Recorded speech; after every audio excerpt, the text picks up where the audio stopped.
सभी को जय सिया राम।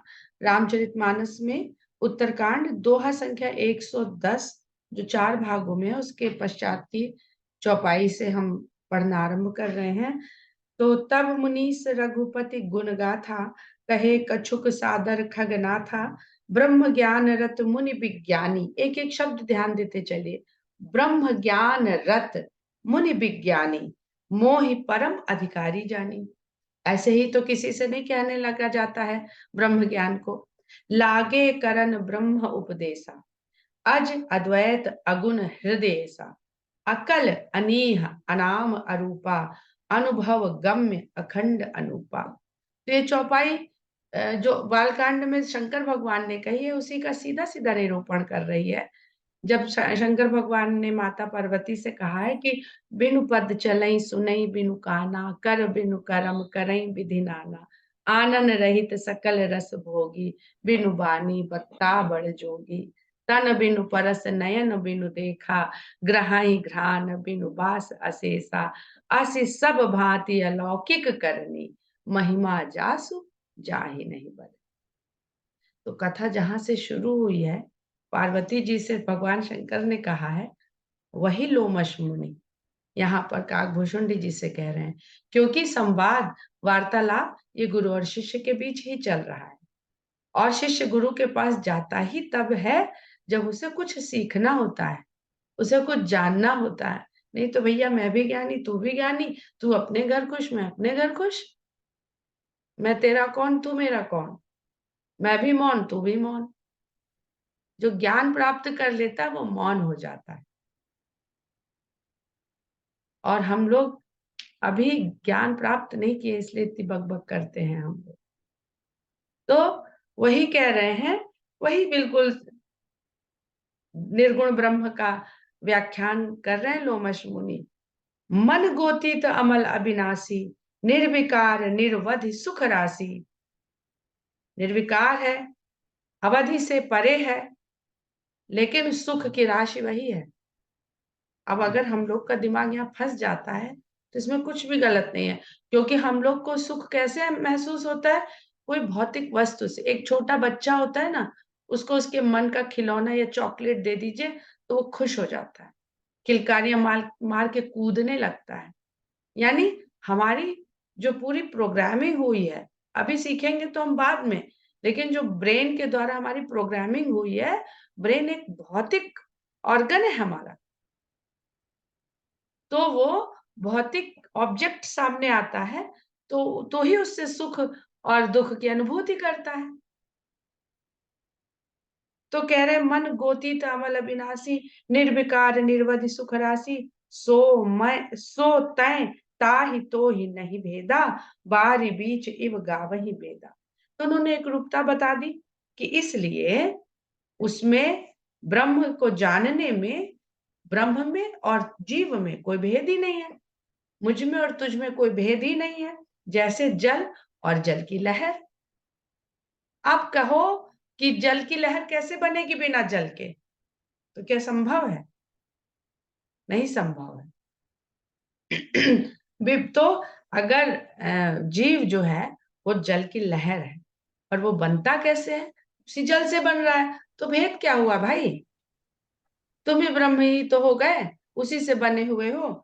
विविध भांति मोहि मुनि समझावा। इस प्रकार जाने कितने उदाहरण दे देकर मुनि ने मुझे समझाया। निर्गुण मत मम हृदय न आवा, लेकिन मेरे हृदय को एक्सेप्ट ही नहीं हो रहा था, मेरी समझ में तो नहीं आ रहा था। वो तो अलग बात है, कभी कभी हम लोग मान लेते हैं, कन्विंस हो जाते हैं भाई ठीक समझ में नहीं आया, पर आप जो कह रहे हो हम मान लेते हैं, हमारे पास शायद उतनी सामर्थ्य नहीं है, पर जो आपने कहा ठीक है हम ये कर लेंगे। आप सुबह शाम माला करने को कह रहे हो, 10-10 माला, 11-11 माला, हमको समझ में तो नहीं आ रही है बात कि कैसे वर्क करेगी, पर हम मान लेते हैं, कर लेंगे। तो वही कह रहे हैं, निर्गुण मत मम हृदय ना आवा, मेरे हृदय को ही एक्सेप्ट नहीं हो रहा था। तो बुद्धि के बाद हृदय होता है, क्योंकि बुद्धि भौतिक वस्तुओं को समझती है, हृदय भावना को समझता है। तो मुझे थ्योरी तो समझ आ रही थी, जो वो बता रहे थे, पर मेरा हृदय उस थ्योरी के साथ जुड़ नहीं रहा था। पुनि मैं कहूँ नाई पद सीसा, सगुन उपासन कहूँ मुनीसा। तो मैंने फिर से उनके शीश नवाए, उनके आगे शीश नवाया, चरण पकड़े और मैंने कहा, हे मुनीश्वर, बहुत हो गई निर्गुण की कथा, निर्गुण का बखान। आप कृपया करके मुझे सगुण उपासना सिखाइए। कैसे करूं मैं? भाई जिसके जिसको उपासना करेंगे उसको पाएंगे। भागवत में लिखा है, भागवत पुराण में, कि आप देवी देवताओं की पूजा करते हैं तो ये सब क्या है? ये सकाम भक्ति के साधन है ये सब। देखिए जितने भी आप चाहे घर में व्रत त्योहार करते हैं, सब सकाम है ना। हमारे पति की दीर्घायु हो जाए, हमारे बच्चे की दीर्घायु हो जाए, हमें पुत्र की प्राप्ति हो जाए, ये सब सकाम है। तो ये सारी उपासना करने से उनके पास जो है वो हमें दे देते हैं। देवी देवताओं के पास जो है वो हमें देते रहते हैं। लक्ष्मी जी धन दे देती हैं, सरस्वती जी विद्या दे देती हैं। इसी तरह से सब ये पूरा चलता रहता है। तो कहते हैं, भागवत पुराण में कहता है कि आप उस जो प्रेत उपासना होती है ना, लोग प्रेतों के द्वारा कितना काम करवा देते हैं लोगों का, दुनिया भर का, जिसको विश्वास है उनके लिए है। तो ये भी कहते हैं पर वो, कि जो प्रेत उपासना करते हैं उनको मरने के बाद प्रेत योनि में जाना पड़ता है, कहते हैं ना ऐसा। तो आप जिसके पीछे चलेंगे वो वहीं ले जाएगा जहां उसकी गम्यता है, जहां उसकी पहुंच है। आप उंगली पकड़ोगे साहित्य के टीचर की, प्रोफेसर की, और पीछे पीछे चल के उससे कहोगे हमें तो नासा में एडमिशन चाहिए, आप बहुत बड़े प्रोफेसर हो, हमें फिजिक्स पढ़ा दो, और उंगली नहीं छोड़ोगे उसकी, तो वो क्या कहेगा कि भैया हम साहित्य पढ़ा सकते हैं तुम्हें, हम तुम्हें डिलीट करवा सकते हैं, हम तुम्हें साहित्य अकादमी दिलवा देंगे, इतना तुमको ज्ञान दे देंगे, पर हम नासा में नहीं घुसा पाएंगे तुम। तो वही वाली चीज है कि कहते हैं कि मैं सगुन की उपासना करूंगा तो मैं सगुन तक पहुंचूंगा। मुझे वो बताइए ना आप। अब वो कोई जानता हो तो बताए। सगुण उपासना कर करके किसी ने सगुण का दर्शन कर लिया हो तो बताए। उपासना तो बहुत करी पर दर्शन तो हुआ नहीं, तो कैसे बताए? ये कॉन्फिडेंस उसकी बात में कैसे आए?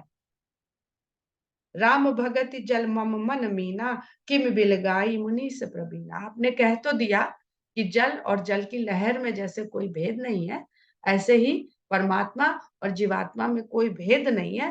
पर मैं तो न जल हूं न जल की लहर हूं, मेरा मन तो उस जल की मछली हुआ जाता है। वो जल होना ही नहीं चाहता, वो न जल होना चाहता, न जल से बनी हुई लहर होना चाहता। वो तो उस जल का आनंद लेना चाहता है। लहर जल का आनंद क्या ले पाती होगी? नहीं ले पाती है। वो तो आश्रित है जल की चाल पर, जल की गति पर। आनंद कौन लेता है उस उतार चढ़ाव का, उस अटखेली का? मछली, जो अपना एक अलग अस्तित्व बना करके उस जल में बैठी हुई है, डूबी हुई, तैर भी रही है, आनंद भी ले रही है, फील कर रही है जल को अपने त्वचा में, अपने गिल्स में, अपने पूरी बॉडी में। लहर तो नहीं है महसूस कर रही है कि जल का फील क्या है। तो कहते हैं कि राम भगत जल मम मन मीना, मेरा मन तो मछली हो गया है, राम की भक्ति रूपी जल को वैसे ही महसूस करना चाहता है जैसे मछली जल को महसूस करती है। मुझे लहर नहीं होना है। कि मैं बिलगाई मुनीस प्रवीणा, अब वो तो वहां रम गया है, अब उसको वहां से अलग कैसे करें? मछली तो जल से निकलेगी तो मर जाएगी। सोई उपदेश कहु करिदाया, निज नयनन ही देखूं रघुराया। तो हे मुनीश्वर, आप मुझे वो शिक्षा दीजिए ना, जिससे मैं इन आंखों से, मैं तो निर्गुण नहीं हूं, मैं क्या करूं? मैं तो साकार रूप बैठा हूं, मैं तो शरीर लेके सगुण रूप बैठा हूं। तो मुझे संतुष्टि कैसे मिले? मुझे आंखें न दी होती तो मुझे निर्गुण मत बहुत भाता, मुझे कान न दिए होते तो मुझे निर्गुण मत बहुत भाता। मुझे तो आंख दे दी, कान दे दिया, मुंह दे दिया और सीधे पेट में नली लगा दे कि लो तुमको खाना मिल रहा है, अब चलो फिरो, तो जीवन का मजा है क्या? नहीं, जिह्वा दी है, टेस्ट बड्स दिए हमें, तो बढ़िया बढ़िया बना के पका के खिलाओ, हम तो लेंगे रस वही, भोजन के पाचन के बाद सारा रस लेंगे, पर जिह्वा का मजा लेके, जिह्वा से उसको बढ़िया चबा चबा के खा खा के एक एक टेस्ट बड को संतुष्ट करके तब हम उस भोजन पाचन रस को प्राप्त करेंगे अपने शरीर में। तो कह रहे हैं कि मैं इन नैनों से जिस तरह से रघुराम को देख सकूं, आप तो मुझे बस वो विधि सिखाइए, वो पद्धति सिखाइए, वो उपदेश दीजिए। भरी लोचन बिलो की अवधेशा, तब सुनी हूं निर्गुण उपदेशा। पहले जो आंखें मिली हैं, इनको तृप्त कर लूं, भूखे भजन न होए गोपाला, ये लो अपनी कंठी माला। तो पहले जो ये नैन दे दिए हैं, मैं इनकी तृप्ति तो कर लूं उनको, मैं क्या देखूं इस संसार में, मुझे कुछ भाता ही नहीं है। जो आप तरसिए तो इस तरह से, कौन तरस रहा है इस तरह से कि नहीं मुझे कुछ अच्छा नहीं लगता। मुझे सिर्फ रामकृष्ण परमहंस रोते थे काली के दर्शन के लिए कि माँ मुझे दर्शन दो, व्याकुल होके रोते थे। हम लोगों को ये सब बातें असंभव सी लगती हैं क्योंकि हमारी सोच भी वहां तक जा नहीं सकती। तो कहते जब जी भर के देख लेंगे तब मजे से आपका निर्गुण उपदेश सुनेंगे, पेट तो भर जाए, मेरी आंखों की भूख तो शांत हो जाए। मुनि पुनि कही हरि कथा अनूपा। तो भगवान मुनीश्वर ने मेरी जब इतनी जिद सुनी तो उन्होंने फिर से भगवान की कथा कह सुनाई। खंड सगुन मत अगुण निरूपा, लेकिन कथा कहने के बाद फिर सगुण मत का खंडन करके और निर्गुण का निरूपण फिर करने लगे कि देखो भाई हमने बता दिया है कि ऐसा ऐसा दिखता है, ऐसा ऐसा होता है, सुना है कि ऐसा ऐसा दिखे थे मनु महाराज को या जिन महाराज को वो जानते थे, पर भाई देखो ऐसा दिखना संभव नहीं है। तो अच्छा बेहतर यही है कि जो तुमसे संभव है वही करो। तो फिर निर्गुण मत का निरूपण करने लगे मुझसे। तब मैं निर्गुण मत कर दूरी, सगुन निरूपण कर हट।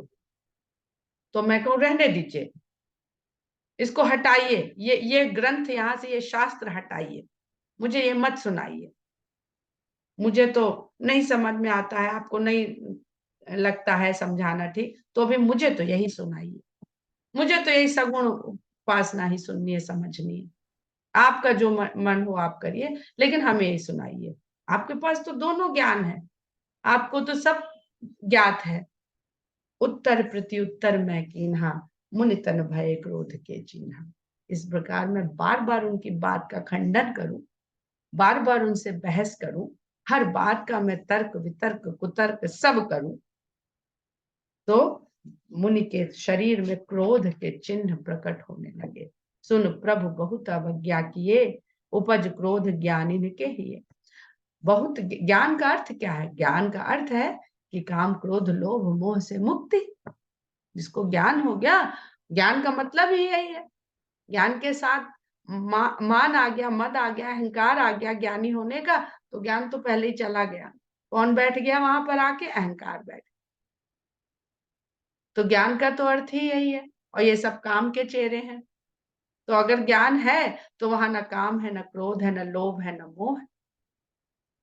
तो कहते हैं कि बार बार अगर किसी की अवज्ञा की जाए, बात काटी जाए, उसका अपमान किया जाए, तो कितना ही ज्ञानी क्यों ना हो, उसको क्रोध आ ही जाता है। रोज कोई आदमी निकले, आपको 4 गाली देता हुआ आप सामने से चला जाए, एक दिन आप सोचोगे, 2 दिन सोचोगे, 3 दिन, चौथे दिन तो थप्पड़ एक झापड़ मारी दोगे उसे जाके। अति संघर्षण जौ कर कोई, अनल प्रगट चंदन ते। फिर तुलसीदास जी कहते हैं कि इनको बात समझ में आई कि नहीं आई, तो भैया एक उदाहरण से समझा दो कि चंदन जो शीतल माना जाता है, यदि उसमें भी अति संघर्ष किया जाए, बहुत अधिक रगड़ा जाए आपस में, तो उसमें से भी अग्नि प्रकट हो जाती है।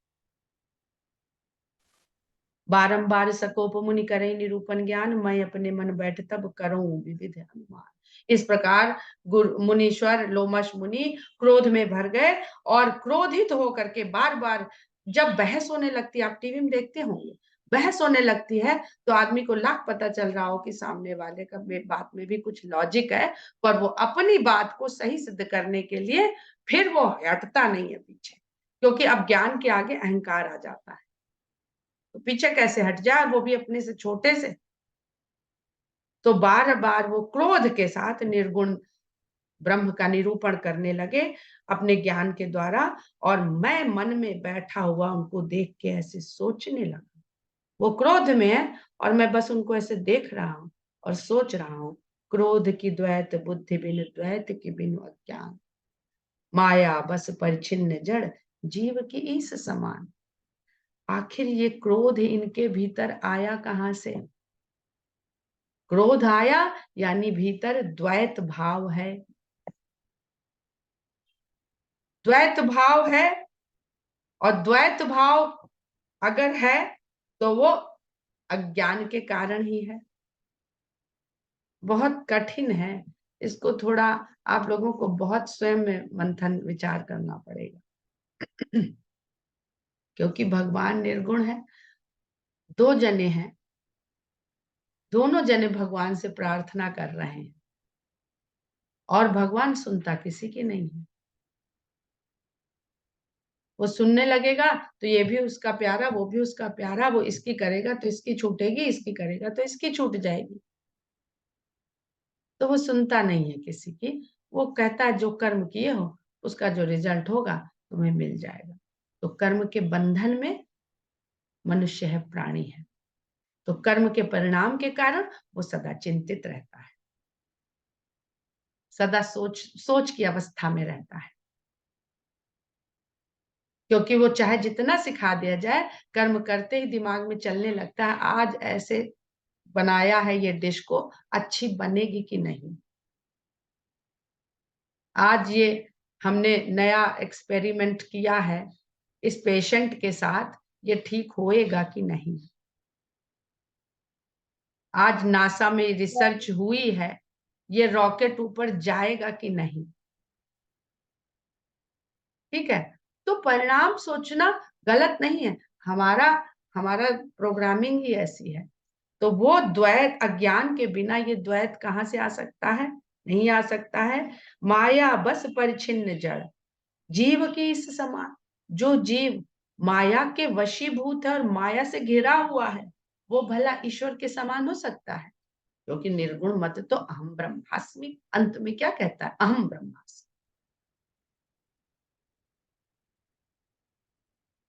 कबहू के दुख सब कर हित ताके, देहि के दरिद्र परिस मनि जाके। और ब्रह्म का कार्य क्या है? सबका हित करना। वो किसी का अहित नहीं करता, हमारा अहित हमारे कर्म करते हैं। भगवान नहीं वहां से बैठा, अरे भगवान हमारे साथ ही ऐसा क्यों किया तुमने? भाई भगवान को क्या पड़ी थी इतने बड़े संसार में, ब्रह्मांड में, तुम्हारे ऊपर एक उसका ध्यान था कि आज जो है इसको मजा चखा दे जाके इस बात का? नहीं। तो अगर कोई ब्रह्म की तरह सबका हित करना चाहता है, वो ब्रह्म का अंश है, तो भला उसको दुख किस बात का? अभी कल हमने जिक्र किया था ना कि हम लोग राम की पूजा करते हैं, राम की पूजा करते हैं, उनका पूरा जीवन भी हम लोगों ने शॉर्ट में सुन लिया। तो वो कौन सी घटना हुई राम के जीवन में जब राम खुश हुए? तो हम किस लिए पूजा करते हैं उनकी? वो तो कभी खुशी नहीं, वो हमें खुशी क्या देंगे?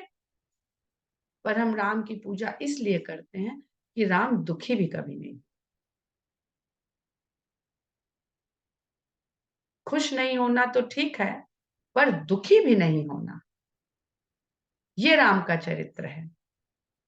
इसलिए हम उनकी पूजा करते हैं, इसलिए हम उनके सामने बैठते हैं, इसलिए हम उनको अपना आदर्श मानते हैं कि हमें भी कुछ ऐसा तो कर दो कि हम भी तुम्हारी तरह समभाव में रहना सीख सकें। और मांगो जिससे सब कुछ मांगना, राम से कभी कुछ ना मांगना। नारद जी ने मांगा था तो पूरी रामायण की रचना करनी पड़ गई। तो मांगिए नहीं, जो उन्होंने करके दिखाया है, कहीं हमें भी कुछ ऐसी सामर्थ्य दीजिए। आप वहां से उतरे, नीचे उतर आए, आप हमारी खातिर, दिखाने के लिए, आदर्श जीवन सिखाने के लिए, और हमने सीखा नहीं तो आपका आना हमने जाया कर दिया। मंदिर बना के आपको वहां बैठा दिया और कर्म कर रहे हैं रावण वाले।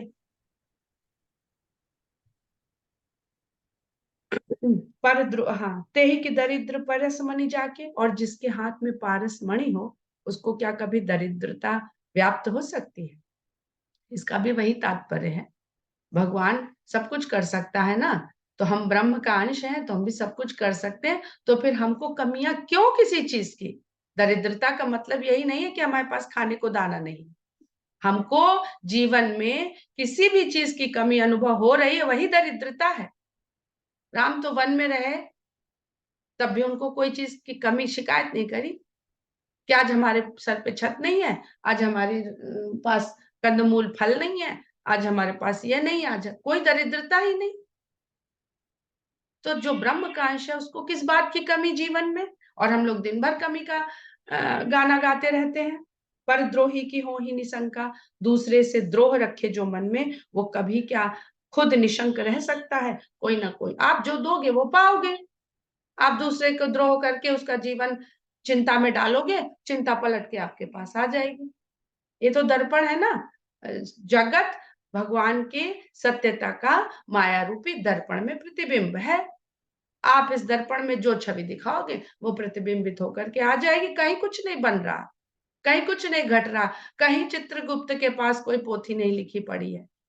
आप रोज अपनी पोथी लिख रहे हो, रोज पोथी लिख रहे हो। एक बार मन में सबके कल्याण की, सर्वे भवन्तु सुखिनः सर्वे सन्तु, कम से कम जिस समय ये पढ़ते हैं, ये मेरी प्रार्थना है कि जिस समय इसको पढ़ते हैं कि सर्वे भवन्तु सुखिनः, जो आपको जीवन में अपना सबसे बड़ा शत्रु लगता हो, उसको लाइए ध्यान में और उसके लिए ये कल्याण की कामना करिए। करके देखिए एक बार, और अपने जीवन को बदलते हुए महसूस करिए। कामी पुनि की राहि अकलंका। व्यक्ति कामी भी हो और सोचे कि उसको कभी कलंक नहीं लगेगा, ये संभव नहीं है। वंश के रह द्विज अनहित कीने, ब्राह्मण का अनहित करके क्या किसी का वंश बना रह सकता है? राजा प्रताप भानु की कथा है ये बालकांड में। जब वो सुनेंगे तब इसको अच्छे से समझेंगे। अब हमें ब्राह्मण की परिभाषा देने की आवश्यकता नहीं है। आप लोग सब ब्राह्मण शब्द के अर्थ को अच्छी तरह समझते हैं। कर्म की हो ही स्वरूप ही चीन्हे, अपने स्वरूप को जान ले यदि व्यक्ति, तो वो क्या सांसारिक कर्म में उसका मन लगेगा? नहीं लगेगा। काहू सुमति की कल संग जामी, दुष्ट की संगत करने से क्या अच्छी बुद्धि पा सकता है व्यक्ति? शुभ गति पाव की परत्रिय गामी, पराई स्त्री का गमन करने वाला क्या कभी शुभ गति को प्राप्त कर सकता है? भव की पर ही परमात्मा बिंदक, जो परमात्मा का चिंतन करने वाला है, जो परमात्मा को जान लेने वाला है, जान लिया है, वो भला कभी भव बंधन में पड़ सकता है? इस आवागमन के चक्र में फंस सकता है? सुखी की हो ही कबहू हरि निंदक, और भगवान की निंदा करने वाला क्या कभी सुख का अनुभव कर सकता है? राज की राह ही नीत बिनु जाने, बिना नीति के जाने क्या राज चलाया जा सकता है, किया जा सकता है, भोगा जा सकता है? अघ की रहाई हरि चरित्र बखाने, और भगवान का चरित्र खाली बखानने भर से क्या कोई पाप आपका शेष रह सकता है? तो कुछ ना करिए, भगवान का चरित्र बखानिए। कहाँ बखानिए? अपने हृदय में, अपने मन मस्तिष्क में। पावन जस की पुण्य बिन होई, बिना पुण्य कर्म किए पवित्र यश की प्राप्ति हो सकती है क्या? बिनु अघ अजस की पावे कोई, और बिना पाप किए क्या अपयश मिल सकता है? लाभ के किछु हरि भगति समाना, जह गावहि श्रुति संत पुराना। इस संसार में भगवान की भक्ति को पाने से बढ़कर भी कोई लाभ है क्या, जिसका बखान वेद पुराणों और श्रुतियों के द्वारा किया गया है? हानि की जग यही सम किछु भाई, भजिए न राम ही नर तन भाई। और क्या इस संसार में आकर के इससे भी बड़ा कोई नुकसान हो सकता है कि हमने मनुष्य तन पा करके राम का भजन नहीं किया? लाभ हानि लिख लीजिए। एक कॉलम बनाकर, कभी किसी से कोई प्रश्न करने की आवश्यकता नहीं रहे। उत्तरकांड में जितने आपके लाभ के कर्म लिखे और जितने हानि के कर्म लिखे, सबको कॉलम बना के लिख लीजिए, और जब मन में दुविधा हो उसको खोल के पढ़ लीजिए। अग की पिसुनता सम कछुआना, धर्म की दया सरिस हरि जाना। बहुत सुंदर चौपाई है। कह रहे हैं कि चुगलखोरी करने से बढ़कर भी कोई पाप है क्या? हम लोग रात दिन ये कर रहे हैं, रात दिन इसकी उससे बात कर रहे हैं, उसकी उससे बात कर रहे हैं, उसकी उससे बात कर, फिर कहते हैं कि मन बड़ा व्याकुल है, मन बड़ा अशांत है। और धर्म की दया सरिस हरि जाना, हे भगवान के प्रिय जन, गरुड़ जी को कह रहे हैं हरिजाना, हरिजन, क्या दया के समान भी कोई धर्म है? तो जिसको हम लोग धर्म, धर्म क्या है, पूरा रामचरितमानस बता देते कि धर्म क्या है। हम लोग अपने रीति रिवाज को धर्म मान के बैठ गए। ये हमारी रीति रिवाज है, हमारे कल्चर है। वो ले कहाँ जाता है कल्चर? हमको धर्म की ओर ले जाता है। और धर्म का मार्ग कहाँ ले जाता है? हमें अध्यात्म की ओर ले जाता है। और अध्यात्म कहाँ ले जाता है? हमें आत्म स्वरूप को जानने की ओर ले जाता है, और वही ईश्वर को जानता है। पर हम लोग दिन भर सुन, आपकी दिवाली में पूजा की पद्धतियां सिखाता रहा सोशल मीडिया, और हम लोग उसको चुन चुन के देख देख के और सामान इकट्ठा कर करके जुटे भी रहे उसमें, ये मान करके कि हम तो हिंदू धर्म का पालन कर रहे हैं, हम हिंदू धर्म की रक्षा कर रहे हैं। आप धर्म की रक्षा नहीं करते, धर्म आपकी रक्षा करता है। आप धर्म से मत डिगिए, धर्म आपकी सदा रक्षा करेगा। सीता अपने धर्म से नहीं डिगी, उनकी इसलिए रक्षा हुई। राम अपने धर्म से नहीं डिगे, मनुष्य ही मानिए ना उन्हें, वो अपने धर्म से नहीं डिगे, इसलिए उनकी पूरी सृष्टि ने, पूरे संसार ने उनकी रक्षा करी, उनको विजय प्रदान करी। एहि विधि अमित जुगति मन गुनऊ, मुनि उपदेश न सादर सुनो। अब मुनि तो गुस्से में बक बक बक बक बक बक वहां से कर रहे हैं निर्गुण का निरूपण, और मैं उनको ऐसे बैठा देखता हुआ इस प्रकार की अनेक युक्तियां अपने मन में गुन रहा हूं, और मुनि के कहे हुए उपदेश को आदर से सुन नहीं रहा हूं, मेरे मन में तो कुछ और ही चल रहा है। पुनि पुनि सगुन पक्ष में रूपा, तब मुनि बोले बचन सकोपा। मैं बार बार अपना पक्ष आरोपित करूं मुनि के ऊपर, तो मुनि बहुत क्रोध में भर के गुस्से वाले वचन बोले। मूढ़ परम सिख देव न मानस, उत्तर प्रति उत्तर बहुआनस, सत्य वचन विश्वास न करहि, बायस इव सब ही दे। हे मूढ़, मेरी परम शिक्षा को तुम मान नहीं रहा है, और मैं एक तो तुझे बैठ के, मैं लोमश मुनि, लोमश मुनि की आयु आप लोगों को पता है कितनी?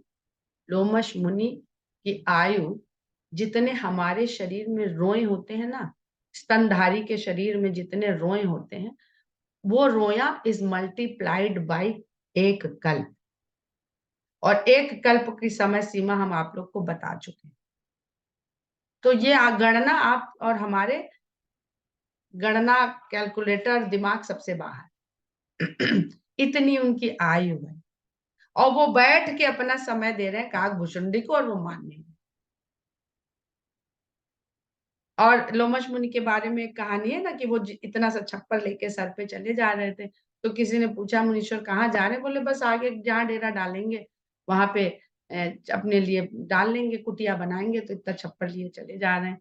तो उन्होंने कहा कि आपके पास बस यही सामान? बोले थोड़ा सा क्षणिक जीवन है, इसके लिए इतना बहुत है। और हम लोग उस आयु के आगे क्या हमारी आयु है, और हम जुटाते ही रहते हैं साधन कि हम मर जाएंगे तो हमारे बच्चों के काम, फिर वो उनके बाद उनके बच्चों के काम है। अष्ट सिद्धि नवनिधि के दाता, नौ निधियां पढ़ लीजिएगा कि निधि कितने वंश तक चलती है, इन नौ निधियों में हर निधि कितने वंश तक चलती है। किस प्रकार आपने उस धन का अर्जन किया है, उस निधि का अर्जन किया है, वही तय करता है कि ये कब तक चलेगा। आपका बैलेंस चाहे जितना अधिक हो जाए। उत्तर प्रत्युत्तर बहुआनसी, तुझे बड़े उत्तर प्रत्युत्तर आते हैं, तो हर बात में एक अपना तर्क लगा दे रहा है। सत्य वचन विश्वास न करही, बायस एव सबहित डरे। तू मेरे सत्य वचनों पर विश्वास नहीं कर रहा है, कह रहा है कि मुझे नहीं समझ आ रहा, आप मुझे ये बताइए, ये बताइए। तू कौवे की भांति सबसे ही डरता है। अब ये अर्धाली अभी मुझे स्पष्ट नहीं हुई है कि इसका अर्थ क्या है। तो अगर किसी को समझ में आए तो वो जरूर समझाए कि ये क्या कहना चाहती है ये अर्धाली। ये तो समझ में आता है कि वह सबसे डरता है, कोई जरा सा हुश कर दे उड़ जाता है वहां से, शिकार भी नहीं कर पाता, इसलिए शिकार वाले पक्षी से भी डरता है, मरा हुआ जानवर खाता है। ये सब तो समझ में आ रहा है, पर इसका आध्यात्मिक और क्या सत्य पक्ष है वो अभी मेरी समझ में नहीं आया है।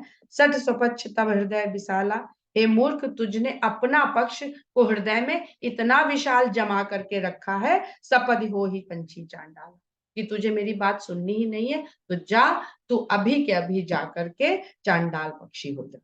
लीन श्राप में शीश चढ़ाई, मैंने मुनि के श्राप को शीश पे चढ़ा। अब देखिए, एक रूपता देखिए द्वैत की, भक्त और भगवान की एक रूपता, जबकि निर्गुण मत कहता है कि अहम ब्रह्मास्मि। आपको उस अवस्था को प्राप्त करना है जहां आप ब्रह्म के समान हो जाते हैं। पर श्राप को भगवान ने लिया था शीश नवा करके, जब नारद ने दिया था। और आज लोमश मुनि के श्राप को काकभूषुंडी जी लीन श्राप में शीश चढ़ाई, नहीं कछु भय न दीनताई। जबकि उन्होंने कहा कि तू सबसे डर के रहने वाला पक्षी बन जा, उसके बाद भी श्राप को, क्योंकि एक बार थर थर कांप चुके हैं। इन्हीं की कथा किस्सा चल रहा है।